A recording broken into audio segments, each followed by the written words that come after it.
ஆமா, ரோபோ சங்கர் தான். ரோபோ அண்ணா வந்து எனக்கு கூட பிறக்காத ஒரு அண்ணா மாதிரி. எனக்கு அண்ணா இல்ல, தட் மீன் நான் தான் ஃபர்ஸ்ட் பையன் எங்க வீட்டுக்கு. ம். எப்படி என்னோட ஜேர்னி ஒரு 19 இயர்ஸ் ஜேர்னினா, ம். அவரோட பழக்கம் ஏற்பட்டு 19 வருஷம். ஏன்னா அவங்களா தான் என்னை வந்து மோல்ட் பண்ணி கூட்டிட்டு வந்தாங்க. ம். ஈரோடு மகேஷனை வந்து நான் அசத்த போகுது யார் ஒரு ஷோல வந்து 2007ல ஒரு சின்ன ஒரு இன்சிடென்ட் ஒன்று ஆயிடுச்சு. அதுல இருந்து நான் வெளில வந்துட்டேன். அசத்த போகுது ஷோ விட்டு. ஒரு மனஸ்தாபம் ஆயிடுச்சு. ஸோ அதனால நான் வெளில வந்துட்டேன். அப்போ வந்து ஈரோடு மகேஷனை வந்து என்னை பேக் பண்ணாங்க. அப்போ நான் காலேஜ்லாம் படிச்சுட்டு இருந்தேன். நான் ஃபேமிலிக்கு நானே என்னோட ஃபீஸ்லாம் கட்டி நானே படிச்சுட்டு இருந்தேன். ம். அப்பா பயங்கரமா சப்போர்ட் பண்ணாங்க. பட் எனக்கு ஒரு வைராக்கியம். நான் சம்பாரிச்சு நான் வந்து கட்டணும் சொந்த கால்ல. அப்படி.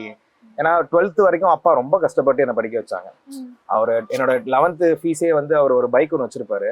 ம். அந்த பைக்கை தான் வித்து எனக்கு ஃபீஸே கட்டினாரு. அப்போ ஐ திங்க் அந்த டைம் 11,000 rupees. நான் சொல்றது 2005ல. இது ரொம்ப பெரிய விஷயம் அப்போ. ஆமா, ஆமா. So 11,000 rupees for a year.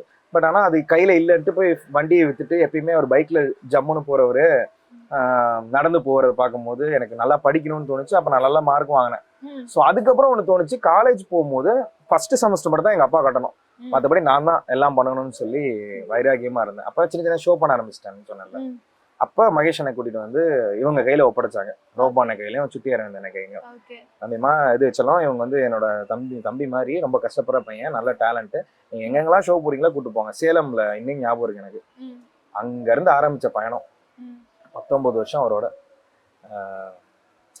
நிறைய மெமரிஸ் இருக்கு அவரோட, நிறைய மெமரிஸ்.